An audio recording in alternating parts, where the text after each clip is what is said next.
তোমার ফোনের ওয়ালপেপারে কোন মেয়ের পিকচার ওটা? কালাম খানের প্রশ্নে চমকালো কবির। তড়িৎ গতিতে মাথা ঘুরিয়ে বাবার দিকে তাকালো। কবির খাবার চিবোচ্ছিল, কিন্তু বাবার মুখে অনাকাঙ্ক্ষিত প্রশ্নে অপ্রস্তুত হলো। খাবার মুখেরটা না চিবিয়ে গিলে নিল। পানি খেয়ে নিজেকে স্বাভাবিক করলো। কালাম খান ছেলের দিকে তীক্ষ্ণ দৃষ্টিতে তাকিয়ে ছেলের কর্মকাণ্ড পর্যবেক্ষণ করছে। কবির বাবার দৃষ্টির দিকে তাকিয়ে থমথমে খেলো। বাবার কাছ থেকে কিছু আর গোপন করা যে সম্ভব নয় বুঝতে অসুবিধে হয় না। তবে কবির খুব শীঘ্রই তিন্নির ব্যাপারে বাবার সাথে কথা বলতো, এমনটাই মনস্থির করেছিল। তবে বাবা যে নিচু থেকে ছেলের পিছনে গোয়েন্দাগিরি করছে সেটা কে জানতো। কবির নিজেকে ধাতস্থ করে সময় নিয়ে সোজা সাপটার জবাব দিল।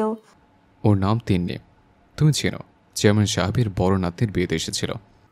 হ্যাঁ, তুমি সেদিন দেখা করলে, আর আমি বাবা হয়ে ছেলের গার্লফ্রেন্ডকে ছেলে সে দেখার জন্য সাহায্য করলাম। অকপটে কথাগুলো বলল কালাম খান। কবির কোসপিন কালেও ভাবতে পারেনি তার বাবা এমন কিছু দেখেছে আর এসব বলবে।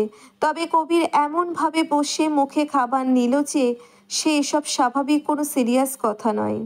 কালাম খান ছেলের এমন নির্বিকার ভঙ্গিতে থাকতে দেখে মনে মনে ছেলেকে নির্লজ্জ উপাধি দিল। অবশ্য ছেলের কি দোষ, উনি নিজেই তো এমন কথা বলল। তবে দৃষ্টি আগের ন্যায় রেখেই প্রশ্ন করল। তার কিছু কি আছে, নাকি আগের মতোই মেয়ে দেখলে 10 হাত ডিস্টেন্স বজায় রাখো? কোনটা? না, বিয়ে করব। তোমার সাথে দেখা করতাম।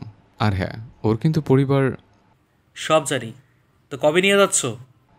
আমরা না, ওকে আসতে বলবো। তোমার ইচ্ছে। আর হ্যাঁ, যত দ্রুত সম্ভব বিয়ে করো।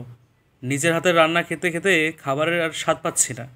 কালাম খানের কথায় কবির ড্যাব ড্যাব করে বাবার দিকে তাকিয়ে রইল। এর একটাই কারণ, আজ রাতের রান্না কবির করেছে। তাহলে বাবার এমন কথার অর্থ কি? বাবা, রান্না তো মাঝে মধ্যে আমিও করি। তাছাড়া কাজের খালা তো রান্না করে দিতে পারে। তুমি তো রাজি না। কবির মাথা নাড়ে। সত্যি, শহরে কাজের খালাদের রান্না একদম স্বাদ নয়। কেমন তাড়াহুড়ো করে রান্না করে, ভালো করে কিছু পরিষ্কার করে না, চাল ধুয়ে ভাত রান্না করে না, ডাল রান্না করলে মনে হয় পানি এর চেয়ে ভালো। কবির দীর্ঘশ্বাস ফেলে। সে হোস্টেলে থাকতে ভীষণ কষ্ট হতো এরকম রান্না খেতে, কিন্তু এখন সয়ে গেছে, সব খেতে পারে। তাই মাঝে মধ্যে ভুলে যায় বাবা এসব খেতে পারে না। কবিরের মা এক কঠিন রোগে মারা যাওয়ার পর কালাম খান আর বিয়ে করেনি। কবির তখন 9-এ পড়তো। দুজন ভালোবেসে পালিয়ে বিয়ে করেছিল বিধায় কোনো আত্মীয় স্বজন পরিবার কেউ কোনো খোঁজ নিত না। সেই থেকে ছেলেকে নিয়ে একা হাতে সব সামলেছে। সাদরান হসপিটাল থাকবে না, সে বাড়ি চলে যাবে। ডক্টর দুদিন থেকে যাওয়ার কথা বললে সাদনান সোজা সাপটা জবাব জানিয়ে দিয়েছে সে আজ রাতেই বাড়ি ফিরতে চায়। প্রিয়তা একবার বলেছে, কিন্তু সাদনান তার কথাই অনড়। প্রিয়তার বুঝে আসে না সরকার থেকে এত সেবা যত্ন, নিজের জন্য পার্সোনাল সিকিউরিটি, ভিআইপি কেবিন, তারপরেও কেন সাদনান এখানে থাকতে চাচ্ছে না। সবকিছু গুছিয়ে নিয়ে সাদনানকে আয়ান আর রাহান ধরতে এলেই সে গম্ভীর কণ্ঠে জানালো, সামান্য একটা গুলি লেগেছে। একটা গুলিতে মির্জা সাদনান শাহরিয়ারকে কাবু করতে যথেষ্ট নয়। সাদনানের ডান হাত গলায় ঝুলানো। সাদনান বাঁ হাতে প্রিয়তার হাতটা মুঠোয় পুড়ে নিয়ে আগে আগে হাঁটতে লাগলো। আর ওদের পেছনে বাকিরা সব শেষে আইন শৃঙ্খলা বাহিনী রেখেছে। বাহ, দারুণ হয়েছে। আজ বাড়ি না এলে সব মিস করে যেতাম। প্রিয়তা নির্বিকার সেই পানি এনে সাদনানের গায়ের পাঞ্জাবি খুলে বড় টাওয়াল ভিজিয়ে গা মুছতে লাগলো। সাদনান বউকে এটা সেটা জিজ্ঞেস করছে, এটা কেন করেছো, এভাবে কেন রুম সাজিয়েছো, শাড়ি কেন বের করছো, আরো কত কি। সাদনানের কথায় প্রিয়তা মুখ ভোতা করে নিল। কি বলবে, লোকটা এমন একটা ভাব করছে মনে হচ্ছে সে সদ্য জন্ম নেওয়া কোনো বাচ্চা, কিছু বোঝে না। প্রিয়তা কোনো জবাব দিল না, বালতি নিয়ে ওয়াশরুমে চলে গেল। নিজেও হালকা ফ্রেশ হয়ে বেরিয়ে এসে ভেজা টাওয়াল ব্যালকনিতে দিয়ে আসে।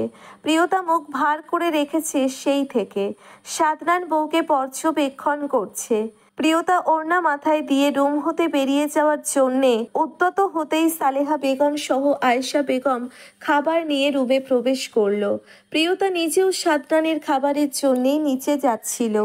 সালেহা বেগমের কাছ থেকে খাবার প্লেট হাতে নিতে নিতে বলল, আমি যাচ্ছিলাম মা, আপনারা আবার এত রাতে? শোন, খাবারটা তোরটাও দিয়ে গেলাম, খেয়ে নিবি কিন্তু। প্রিয়তার সম্পূর্ণ কথা না শুনেই সালেহা বেগম বলল। প্রিয়তা মাথা নাড়ে।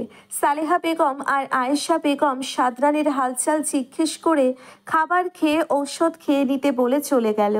প্রিয়তা হাত ধুয়ে এসে খাবার প্লেট নিয়ে সাদরানের পাশে বসলো। সাদরান চুপচাপ খাবার খেলো। প্রিয়তা নিচেও খেলো। সাদরান বউয়ের মুখ দেখে ঠিক বুঝতে পারছে বউ রেগে আছে, কিন্তু কি ব্যাপারে। প্রিয়তা খাওয়া শেষে সব গুছিয়ে রেখে সাদনানকে ঔষধ খাইয়ে দিয়ে বড় লাইট অফ করে ছোট লাইট অন করে বিছানার একপাশে এসে গুটিসুটি মেরে শুয়ে পড়ল। আর এদিকে সাদনান ড্যাব ড্যাব করে বইয়ের কার্যক্রম পর্যবেক্ষণ করে। অনেক কষ্টে এগিয়ে এসে বাহাতে প্রিয়তাকে টেনে বুকের বাপাশে নিল। প্রিয়তা জোর খাটালো, সরে যেতে চাইল, কিন্তু সাদনানের শক্তির কাছে এসে সে পরাজিত। সাদনান শব্দ করে হেসে উঠল।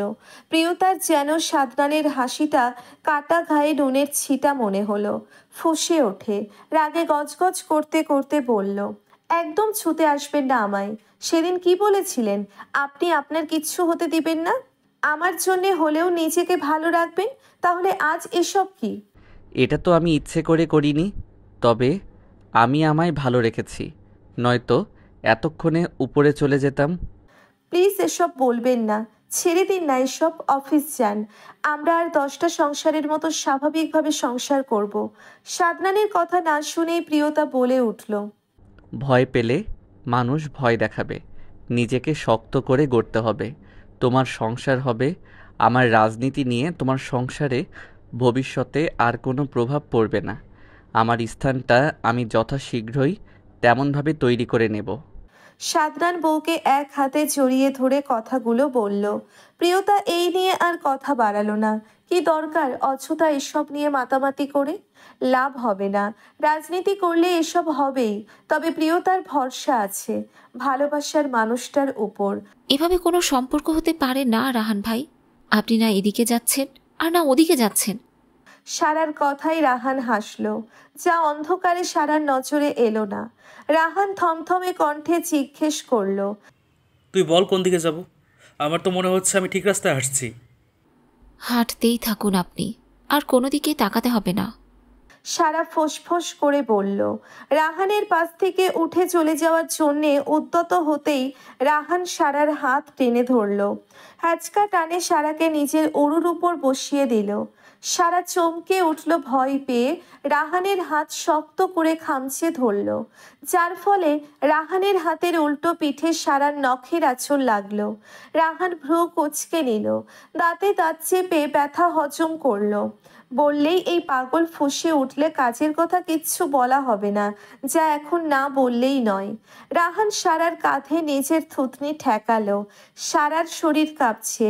রাহানের মনে হচ্ছে কোনো নেশা জাতীয় দ্রব্য নিয়ে সে বসে আছে, যা তাকে খুব বাজেভাবে ওটার প্রতি টানছে। রাহান অবস্থা বেগতিক বুঝতে পেরে সারাকে পাশে বসালো। সারার একটা হাত নিজের হাতের মুঠোয় পুড়ে নিয়ে বলল, যথেষ্ট ম্যাচিউর তুই। আমি এখন যা বলবো সব মন দিয়ে শুনবি, ঠিক আছে? সারা মাথা নাড়ে। রাহান মুচকি হেসে বলল, গুড। জন্ম হয়েছে আমার এ বাড়িতে, প্রতিটা মানুষ আমাকে অনেক ভালোবাসে, বিশ্বাস করে। আমার দাদা দাদি নেই, অথচ নানা যান নানি যান সেটা কখনো আমাকে উপলব্ধি করতে দেয়নি। আমার বাবার কোনো ভাই বোন নেই, সেই সুবাদে আমার কোনো ফুপি বা চাচা নেই। আর এটা আমি কখনো বুঝতেই পারিনি। আমার দুই মামা আমাকে সেটা বুঝতে দেয়নি। মামিরা কখনো আমায় তোদের থেকে ভিন্ন নজরে দেখেনি, বরং তোদের চেয়ে বেশি প্রায়োরিটি দেয় আমাকে আর আপুকে। বাবার জবটা তেমন আহামরি নয়, তবে মধ্যবিত্ত পরিবারের জন্য যথেষ্ট। কিন্তু ছেলে মেয়ে বিদেশে পাঠিয়ে লেখাপড়া করানো বিলাসিতা, আর যেটা আমার আপু খুব সহজেই করছে। আর এটা সম্পূর্ণ সম্ভব হয়েছে মামাদের জন্য। আমাদের সব কিছুতে মামাদের অবদান বেশি, সেখানে তাদের খেয়ে তাদের পরে তাদের বিশ্বাস কী করে ভেঙে দিই? তবে কি আমার আপনাকে পাওয়া হবে না? সারা ছলছল চোখে তাকিয়ে বলে উঠল। রাহান সারাকে এক বাহুতে আগলে নিল। সারার হাতের উল্টো পিঠে অধর স্পর্শ করে বলল, ভাগ্যে থাকলে অবশ্যই আমি আমার সর্বোচ্চটা দিয়ে চেষ্টা করবো আমাদের ভালোবাসা পূর্ণান্ত দেওয়ার। হঠাৎ সিঁড়ির কাছে শব্দ হলো। রাহান সারা দুজনে চমকে ওঠে। রাহান তড়িৎ গতিতে সারাকে নিজের কাছ থেকে সরিয়ে দ্রুত পা ফেলে এগিয়ে এলো। সারাও পেছন পেছন এলো। কিন্তু না, ওখানে কেউ নেই। সারা রাহানের বাহু খামচে ধরে ভয়ে রাহান সারাকে আগলে নিল। তবে মনের মধ্যে একটা প্রশ্ন ঘুরতে লাগলো। কে ছিল এখানে? বুঝলেন চেয়ারম্যান সাহেব, ছেলেটা দেশে ফিরেছে, ভাবছি বিয়ের ব্যাপারে কথা বলবো। ওয়াসিফ দেওয়ান জানালো। জাফর মির্জা হেসে বলে উঠল, সে তো ভালো কথা, তবে মেয়ে পছন্দ আছে কি?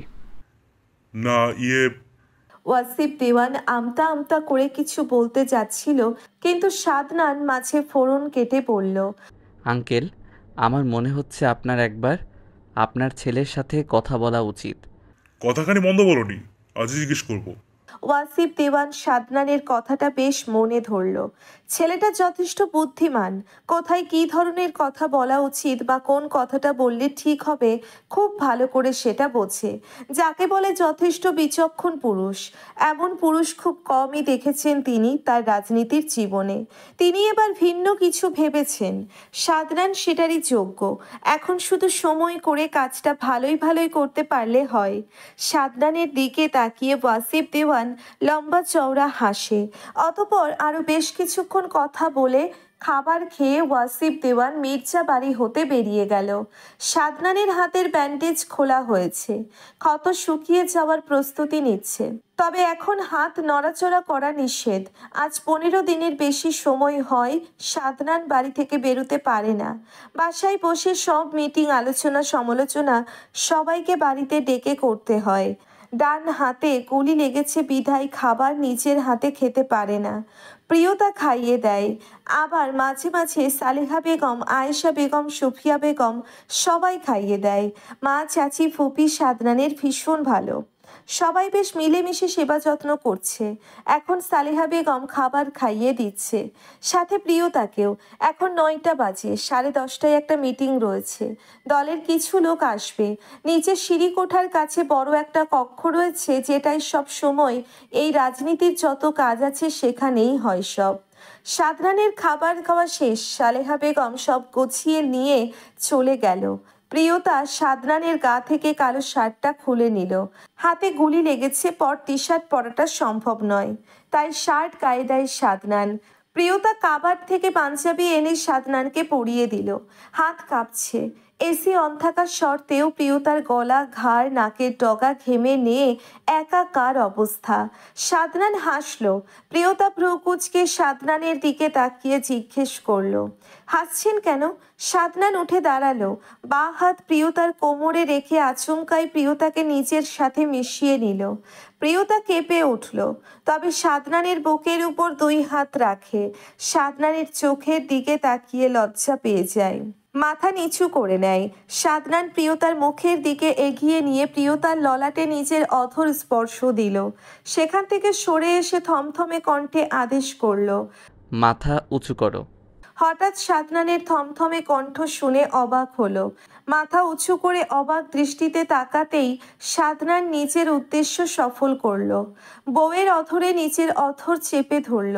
প্রিয়তা হঠাৎ অনাকাঙ্ক্ষিত স্পর্শে একটু অপ্রস্তুত হলো, তবে সামনের পুরুষটার করা অধর স্পর্শে নিজেকে সামলাতে হিমশিম খেলো। শক্ত হাতে সাদনানের বুকের কাছের পাঞ্জাবি খামচে ধরল। নিজের মনে ভালো লাগার অনুভূতি হলো। আজ অনেক দিন পর সাদনান বউকে এতটা গভীর স্পর্শ দিল। প্রথম সেদিন রাতের, আর আবার আজ। যদিও মাঝে মধ্যে ছোট ছোট চুমু খায়, কিন্তু আজ সময় নিয়ে নিজের তৃষ্ণা মেটালো। সাদনানের থেকে ছাড়া পাওয়া মাত্রই প্রিয়তা চোখ বন্ধ করে জোরে জোরে শ্বাস টানে। সাদনান নিজের বুকের দিকে তাকিয়ে আবার প্রিয়তার মুখের দিকে তাকিয়ে অসহায় কণ্ঠে বলল, এটা কি করলে জান? এখন আমি বাহিরে কি করে যাব? পাঞ্জাবির অবস্থা নাজেহাল। প্রিয়তা লজ্জা ভুলে অবাক হয়ে সাদনানের বুকের দিকে তাকালো। সত্যি পাঞ্জাবিটা বাজেভাবে কুঁচকে গিয়েছে। প্রিয়তা কিছু বলবে তার আগেই সাদনান পাঞ্জাবি টেনে টুনে ঠিক করে। প্রিয়তা চুপ করে দাঁড়িয়ে থাকে। সাদনান এগিয়ে গিয়ে পারফিউম হাতে নিল। ড্রেসিং টেবিলের সামনে দাঁড়িয়ে গায়ে পারফিউম স্প্রে করতে করতে বলল, নিচে গেলে সিঁড়ির নিচের রুমের আশেপাশে যাবে না।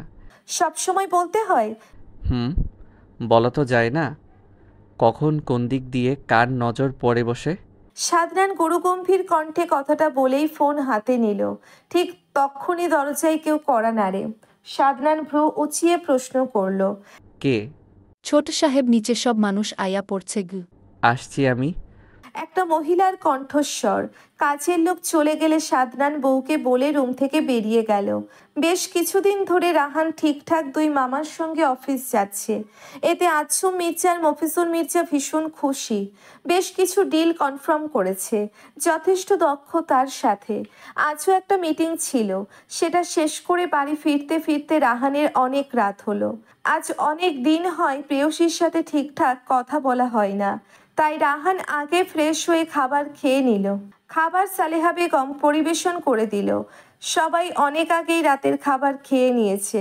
সালেহা বেগম রাহানের খাবার শেষে সব গুছিয়ে রাখে। রাহান তখনও বসে আছে বড় মামির অপেক্ষায়।